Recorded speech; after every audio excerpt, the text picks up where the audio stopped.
Start.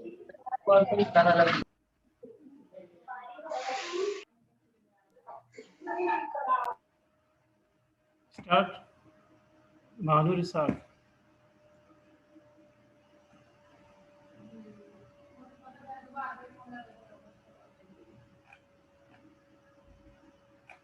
Manu Risal, not present.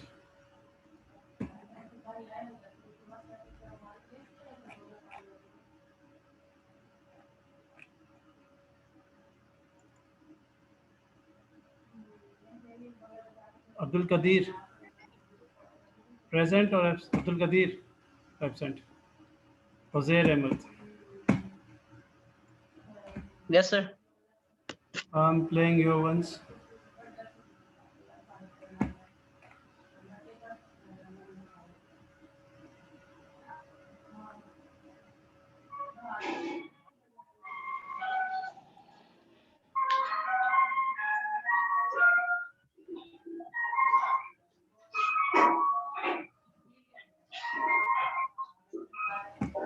Unmute कर दें अपने माइक को प्लीज यार. अब ये मसला है students.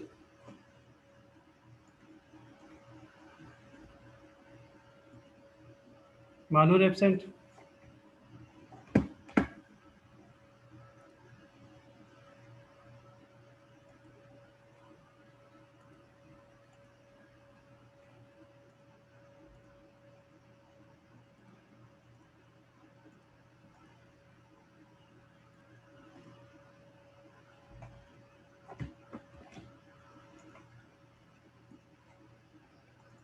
Uzair, you start.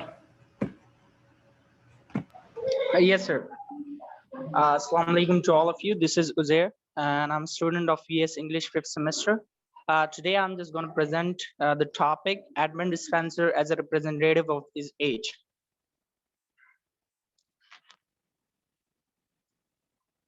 Yes, sir. Are you going to go ahead with the slide? Yes, sir. Thank you. Well, Admiral Spencer is the first major poet after Chaucer, and he was born in London, which was considered or which was described as Merry London in about 1552.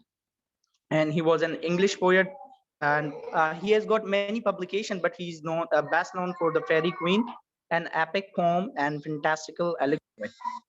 A fantastical allegory is a story or poem to reveal a hidden truth or the meaning of the society. And he is also recognized as one of the premium craftsmen of nascent modern English.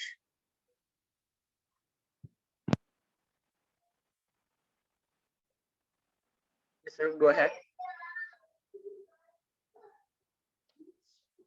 Well, Edmund Spencer, he is often considered one of the greatest poets in the English language, but his father wanted him to be a journeyman plot maker. But in spite of that, he became an English poet because he attended Merchant Taylor's School, probably from its opening in 1561 as a poor scholar. And he also studies included Latin languages and compositions. So there might have also been training in Greek and Hebrew, okay, that he was having training in Greek and Hebrew as well. But in 1569, he left that cloth making school and joined the Pembroke College in Cambridge. In 1573, Spencer graduates BA from Pembroke, where he received the degree of MA. And Spencer left Cambridge after obtaining his MA degree and went on a visit to his kinsfolk. A kinsfolk is a group of people related to the blood. So he went there just to meet with his kinsfolk in Lancashire. In 1580, okay, his published works are the Shepherd's Calendar, which was written in 1579, The Fairy Queen in 1589 to 1596, and Epithalamion in 1595. The Shepherd's Calendar. The Shepherd's Calendar was a result of his release. The Shepherd's Calendar in each story are believed to depict people from Spencer's life, including himself. Shepherd's Calendar won him a place immediately in the highest ranking of living writers. Well, the Shepherd Calendars is a series of allegorical poems written by Admiral Spencer, probably in 1579. There was one poem, okay, the Fairy Queen, one of the longest epic poem in the English language. Well, here I need to clarify the epic meaning, which is a long poem, typically one derived from ancient oral tradition, narrating the deeds and adventures of heroic or legendary figures for the past history of a nation. The Fairy Queen is one of the most recognized work of Spencer. Initially, it was 12 books, but he could only publish 6, each with their own prevailing theme. The main character in each was symbolic of virtues. Epithalamion, uh, basically Epithalamion is a collection of 88 sonnets. The title is of Italian descent. Sonnets were in the Elizabethan style verse. And it is said to be one of his finest minor poetic works. And Epithalamion is a marriage ode by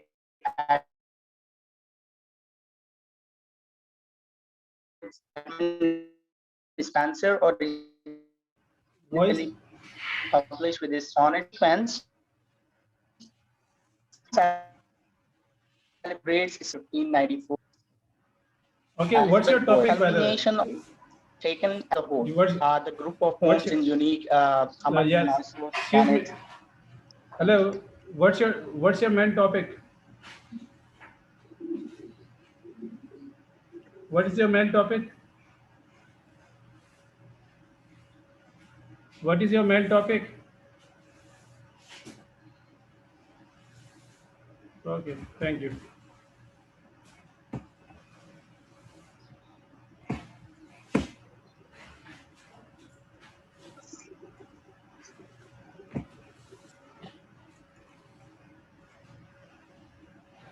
Mary Shazad, Yes, sir. start. Okay, sir. Good afternoon, everyone. I'm Mary Shazad from BS English Batch 10, Section B, 5th semester. Today, the topic of my presentation is John Donne.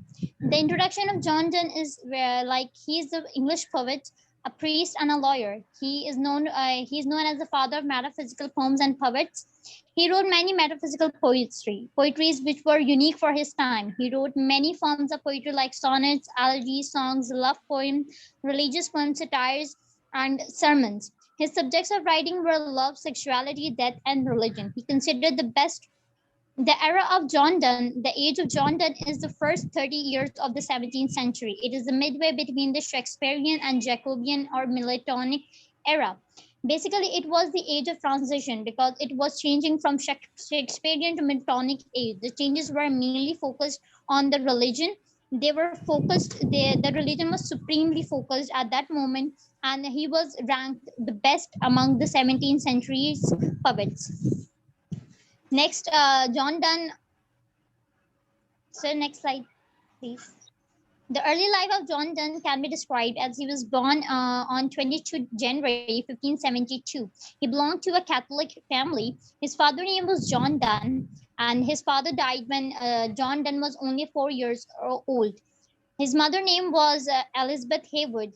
His mother married again after the death of his father, and the grandparents of John Donne were poets. They were themselves writers. So he belonged to a literary family. He got a background of literature. The education and the career of John Donne says that he started the education at an early age. He has completed his graduation from the Oxford University. Okay, what's your topic? What's your topic? Sir, my topic is John Donne. Who was John Donne? The biography of John Donne. Okay. Marriage? Yes, sir. John Donne married Anne Moray. Secretly, they had 12 children, and they spent most of their lifespan of their married life in poverty because Mr. John Donne was imprisoned by Anne's father because they secretly married, and after that he started a job as a lawyer in which he could hardly bear the expenses of the family. He started writing at that time. He had 12. Did he have 12 children? 12 are too many.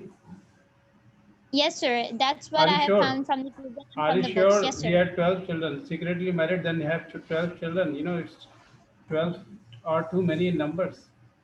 Might be too. Yes, sir. I have searched it from many websites, and I have even read it in the books as well. So they were secretly married, but after the imprisonment of John Dunn, they came into the eyes of the people, and their secret was revealed.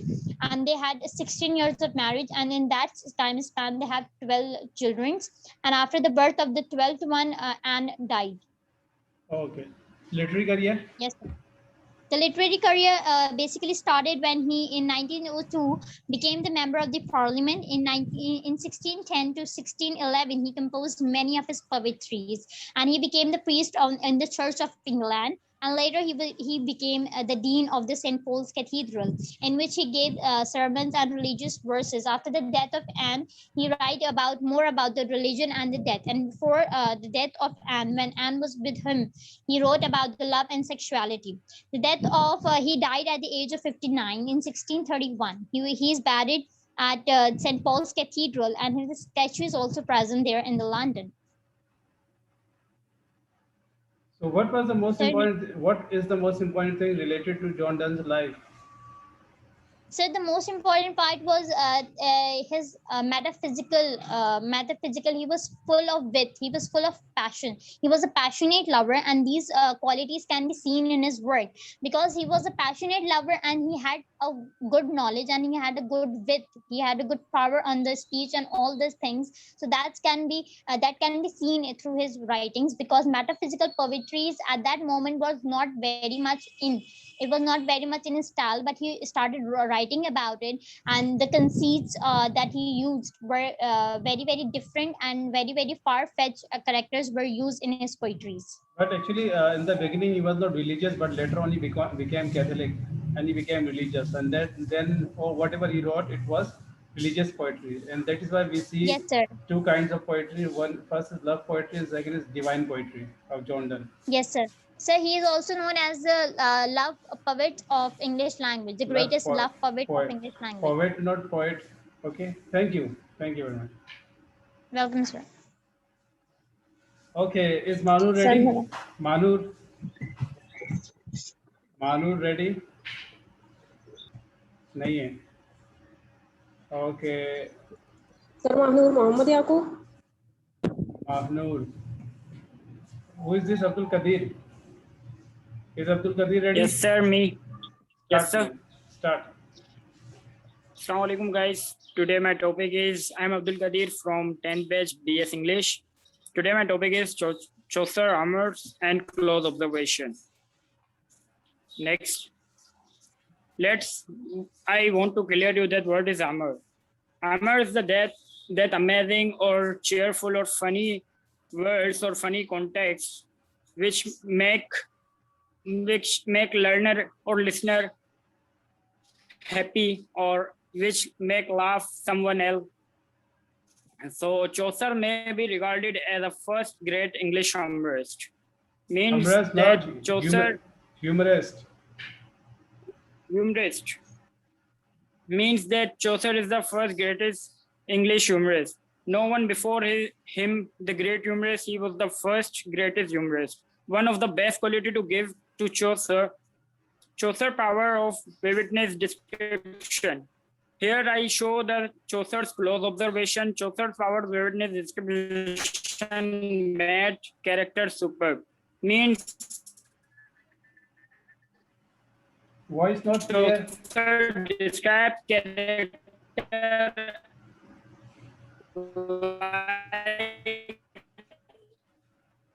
Voice not coming clearly. more likely, more deeply, so that, yes, sir. Voice not clear. Hello. Up clear हो रही है. Hello. Yes. Now carry on. Carry on करें. Chaucer's power, vividness, description made character superb. It means that Chaucer described his character more deeply, more concisely, that make his character more beautiful and interesting.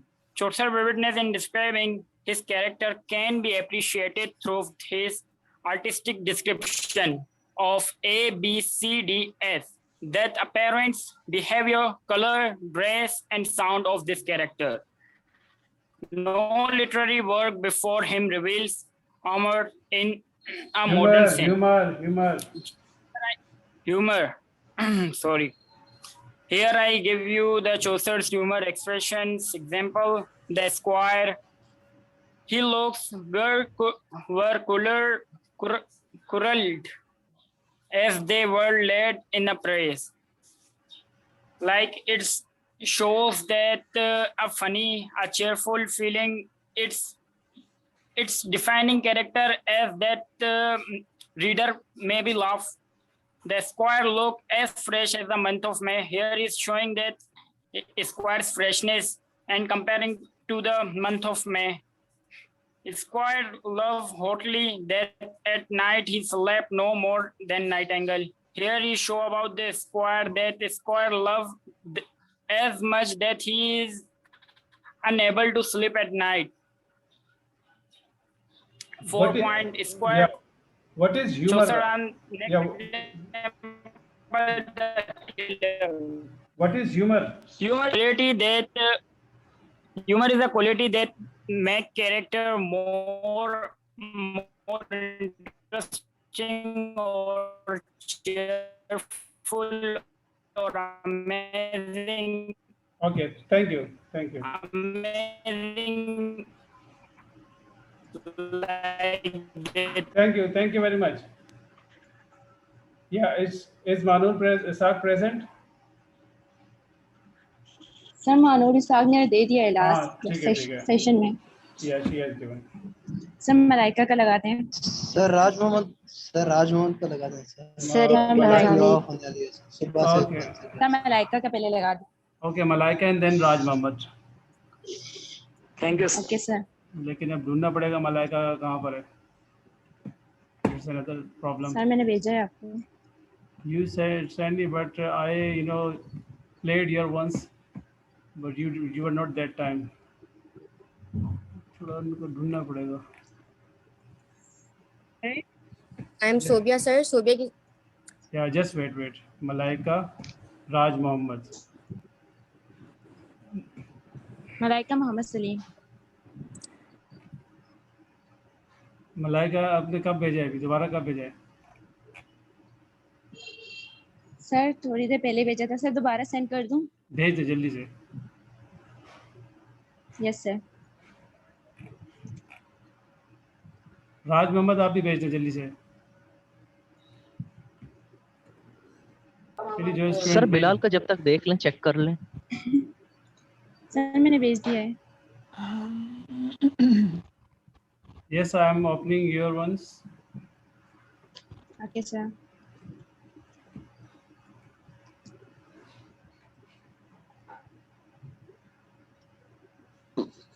Sir मैंने भेज दिया sir. चलो ठीक है. So here we go.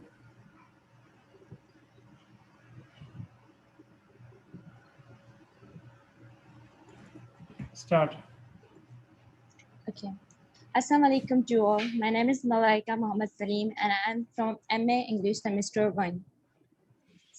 So today I will tell you about the theme of Fairy Queen. So firstly we discuss about what is theme. So the definition of theme is a meaningful and moral message convey about life or human nature that is communicated by a literary word. Theme, basically theme is the base of any work. The basic idea, basic purpose, central idea. Theme is what actually the poet or a writer want to say. What does he want to convey to us? What is his message, the real point of view, the philosophy of the poem or story, whatever his motives are. Theme is never directly stated. Reader had to figure out the theme. In short, theme is more like a story which tells to reader about the real. So the theme of Fairy Queen, the first theme is holiness. The book focuses largely on the central theme of holiness and how it can be achieved in the society. Holiness would mean being pure, clear, and godly. However, it cannot be exist without evil. Book 1, Canto 1 introduced Red Cross, who is Knight of Holiness, that worked with Yona, a beautiful lady who is out of the represent truth and faith. So next slide. The second theme is duty and responsibility. Throughout the Fabric Queen, Spencer emphasized the importance of performing one's duty and accepting responsibility to complete the quiz. Throughout the epic poem, the writer has explored the significance of observing one's duty by accepting the responsibility. In this epic, there are many heroic figures who are assigned some duties. Most duties involve a challenging task to struggle a monster to death in an act of protecting another character. The third one is, change the slide, please. The third one is friendship. The bond between all the men is important to Spencer's work. None of the knights act alone. The Red Claw's knight need to help the Prince Arthur to succeed, and Arthur misses his square Themis. Where he lost Arthur, he appeared frequently in the epic. No knight worked alone with each other, requiring the friendship of another to complete the quiz. The fourth one is justice and judgment.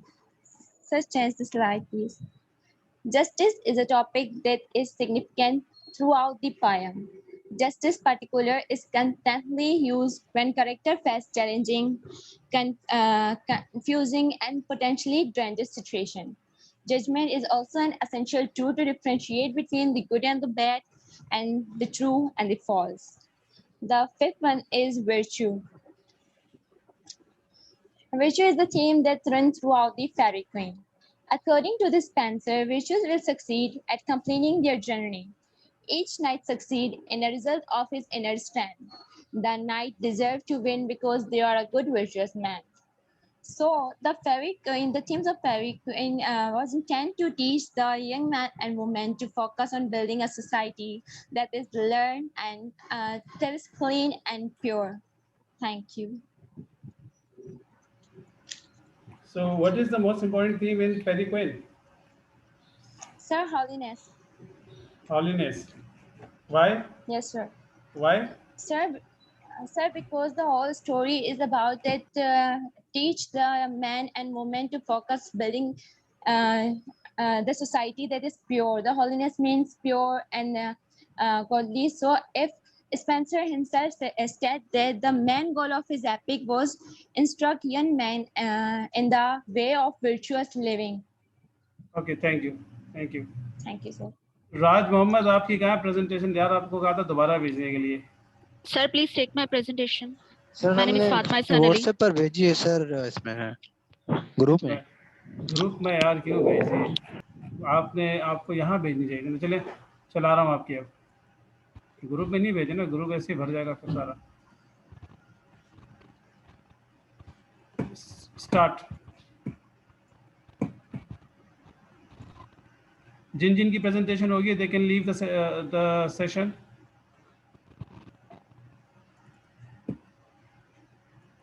Start.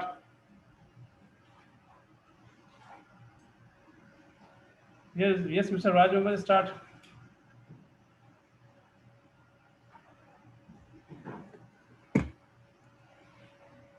Start. Voice is not coming.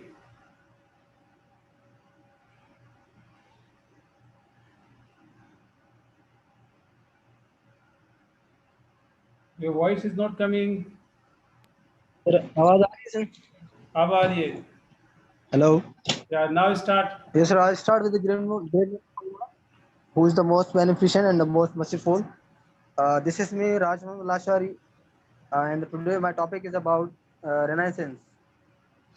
Basically, the definition and the question which is arise that what is a Renaissance is the revival of European art and literature, which is basically started from 14th to 16th century, or it basically ended on 17th century.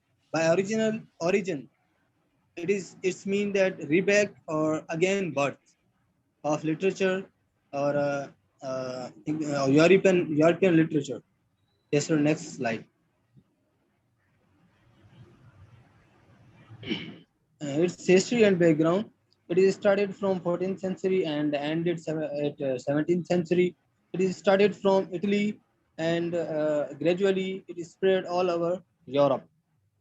uh, the first invention, or we can say the first exploration of this era was printing press, and the big achievement of this period was humanism.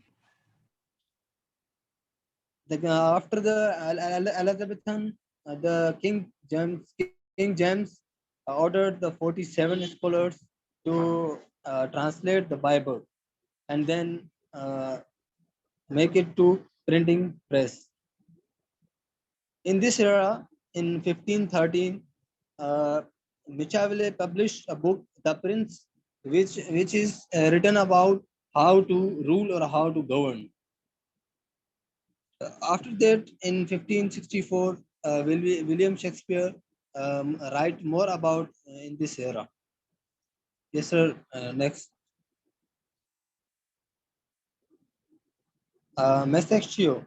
Masaccio is the father of Renaissance, who is born in 21 December 14th century 1401 and died in 1428. He was a young one, known for painting, and he worked as in early Renaissance. Yes, sir. Next, merits means advantages of Renaissance. Economic growth were increases in this era, and the development of art and literature were spread, and it works widely due to this Renaissance, and the more explorations like gunpowders and other things were explored in this era, and the formation of bridges.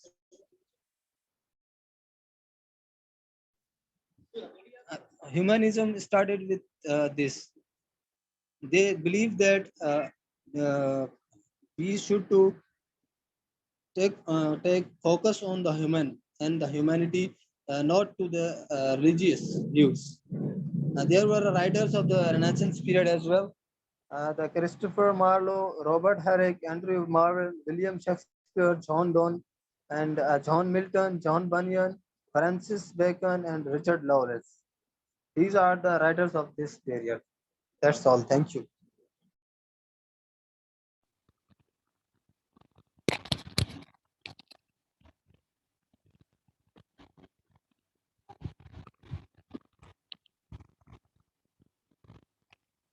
Is there any question Okay. about this, sir?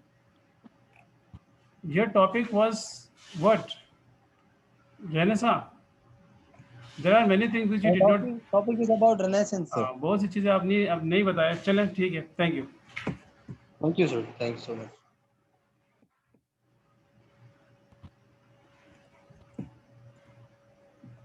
Assalamualaikum, sir. Sobia Abrar. वालेकुम सलाम जी. Hello. Yeah, start. Good afternoon to all of you. This is me, Sobia Muhammad Abrar from BS English 10 batch 5 semester section B. So I'm going to give you presentation about discuss the character of Belinda. Before discussing the character of Belinda, we have to know few important things about the poem. So as we all know that the poem name is The Rape of the Lock. Sir, next slide, please. Sir.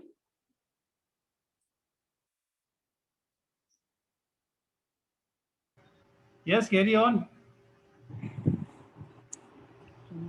It was written by Alexander Pope, and the first version published in 1712, it was consisted of 2 cantos, and the final version published in 1714, and it was expanded to 5 cantos.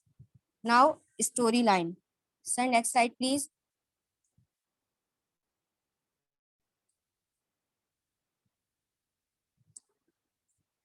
It is based on real life incident, and the story focused on the central character Belinda, whose lock of hair is cut off a social gathering. Now, meaning of word rape. Here, rape does not refer to sexual rape. Here, the word rape, which is derived from Latin rapier, which means to snatch, to grab, to carry off, and to cut off. Now, character of Belinda. There are several aspects of personality of Belinda as portrayed by Alexander Pope in The Rape of the Lock. So first, the heroine of the poem. Belinda is the heroine of the poem. It is her character around whom the story of the whole poem is woven. So in short, Belinda is the protagonist and main character of the poem. Belinda is a wealthy and beautiful young woman who travels to Hampton Court for a day of socializing and leisure. Then Belinda, okay, a creation of wit and beauty. Belinda is a perfect creation of wit and beauty. Pope described the way she paints and decorates herself with ornaments, diamond powder, patches, perfumes, and puffs in front of a mirror. Then she lives to win the heart of lovers. All the young fall in spell of her beauty. Her sunny smile, published manners, and large shiny eyes make her a perfect trap for young. There is no doubt Belinda is beautiful and charming lady, then representative of social class of 18th century. Belinda is a true representative of fashionable aristocratic ladies of pop. Then various traits of Belinda character. Belinda is a lady of romantic nature. She keeps a lively and agile look on her face, and she is carefully polite to everyone. Her physical attraction is enchanting and can shake the faith of anyone. She is totally blind with a sense of pride and arrogance. Belinda is a lady of emotions. She is extremely joyful when she gains victory. In last, lack of its spirituality. In Belinda, lack of spiritual is quite evident. She, just like all aristocratic ladies of her time, is more careful about personal reputations rather than spiritual sacredness. She is hardly aware of her soul, and she is only sentimental, and she has no sense of moral integrity. Thank you.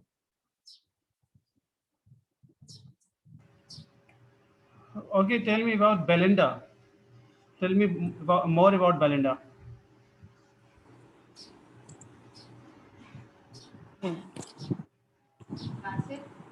Yes, tell me more about Belinda's character. For example, You have mentioned only 2 lines. Tell me more about her, because she is the main character of the poem. the protagonist of Rape of the Lock. Okay, thank you. Thank you very much.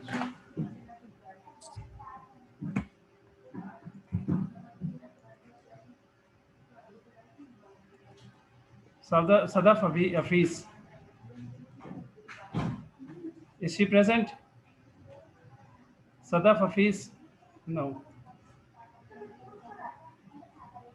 She's absent, sir. She is absent.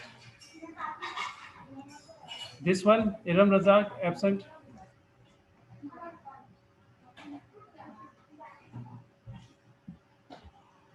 Okay.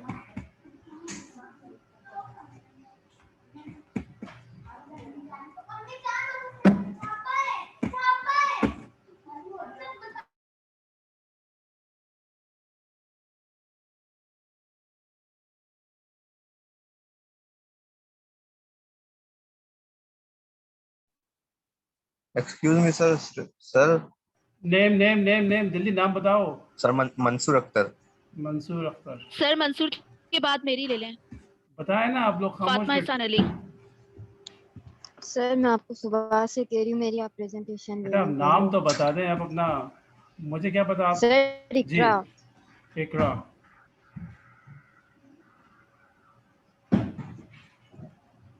जब एक दफा आप लोग miss कर जाते हैं ना फिर प्रॉब्लम बहुत हो जाती है यहाँ पे.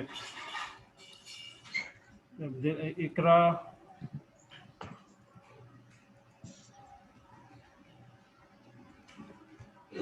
इरम रज़ाक एब्सेंट. ठीक है, वो एब्सेंट ही रहेंगी.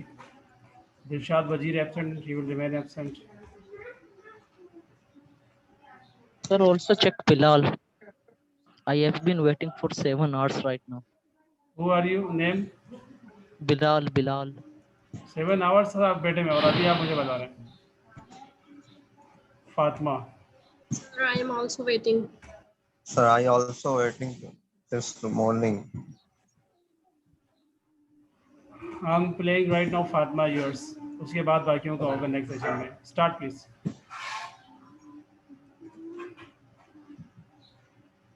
Yeah, can you see your slide? No, sir. No.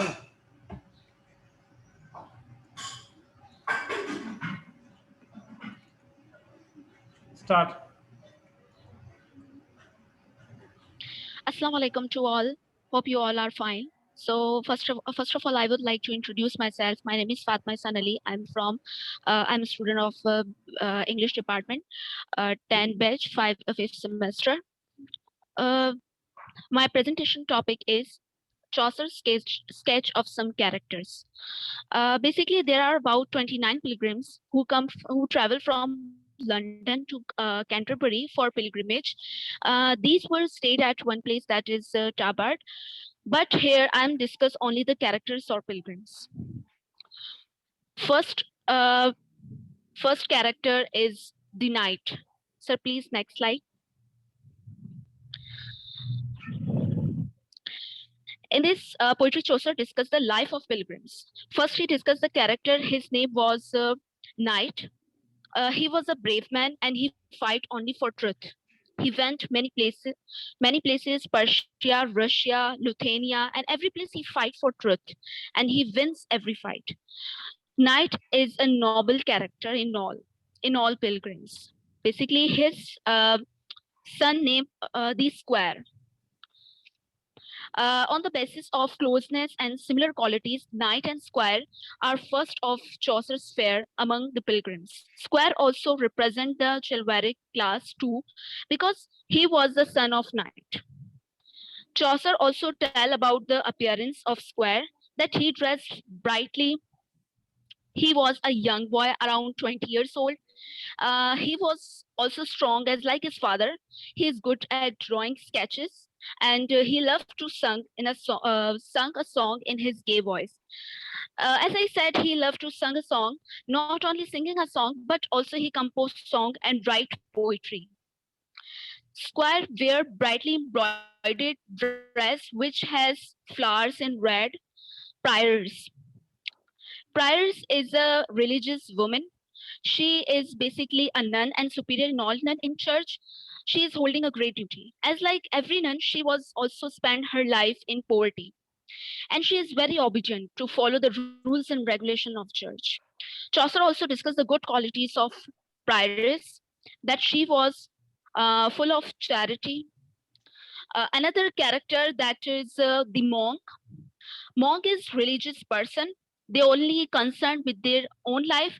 Monk was retired from worldly life because monk is not interested about world. In 24th century, first group of monk was immersed in ship. As Chaucer discussed, this character monk was a hunter. He basically he was hunting the horse, hare, or rabbits. Monk basically love hunting, and he basically he hunt the animals only for passes the time. He spent their life Okay. happily. Okay. His dressing or costume were look like Okay. lavished. Yes, Okay. sir.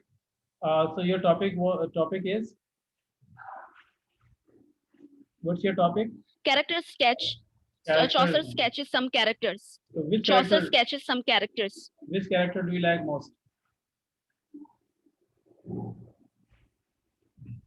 Yes, sir. Which character do you like most? Hurry up. I like the character of Knight most.